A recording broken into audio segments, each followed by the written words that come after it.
Avidya, or ignorance, is the root cause of the suffering that we experience in our day-to-day life. It distorts our perception of the self, the world, and our relationships. These components are often described in the commentaries of Patanjali's Yoga Sutras.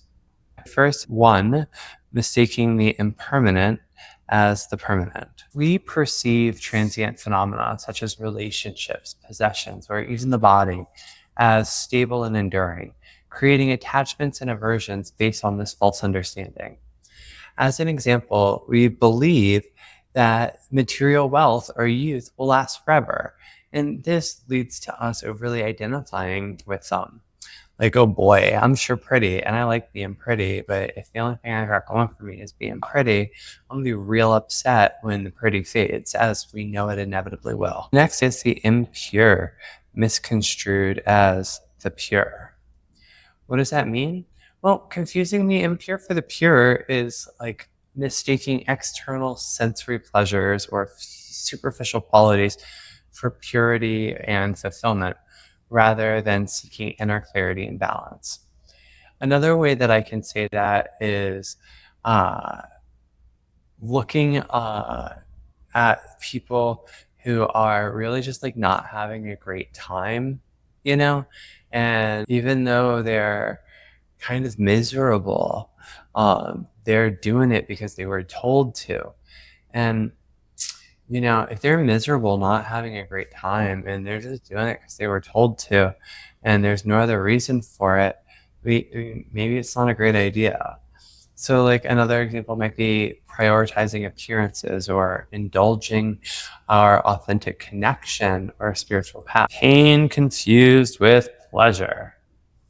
We chase temporary comforts that often lead to suffering in the long run, such as unhealthy habits or toxic relationships. As an example, overeating junk food provides short-term pleasure but harms long-term health. Lastly, the confusing the self for the non-self. This is the deepest aspect of Avidya, identifying with the ego, the body, or the mind, rather than recognizing the true self, like that thing that lives on infinitely, as pure consciousness. For example, defining oneself entirely by roles, whether it be a role as a teacher, a parent, or a worker, or even our achievements, like the greatest, the best, the one who can, rather than that which is unchanging, the deeper essence of our being. Meaning that I know that like this Michael suit is going to fall away one day, but my existence is a part of something much greater. When it falls away, my impact will continue on, whether or not this skin does.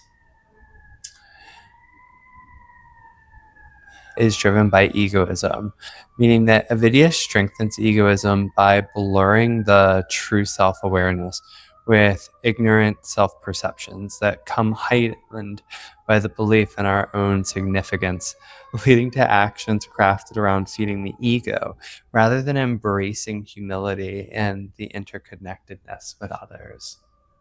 It also promotes attachments. Attachments arise from Avidya's distortions, leading us to cling to transient entities. This misguided connection results from the misunderstanding about the permanence, causing emotional turmoil when inevitably losing what one has deeply attached. But all of this encourages aversion, It's through Avidya that these misinterpretations show up. It's through these distortions like asmita, raga, and dvesha, the other kleshas. They arise, and the only way out of them is through fostering discernment and self-study. We can overcome these ignorances by developing discernment, by developing a desire to learn more about ourselves, by being willing to do the uncomfortable work of learning more and more about ourselves, as it were. It's tricky business, but this awareness fosters more authentic relationships in an enriched internal world.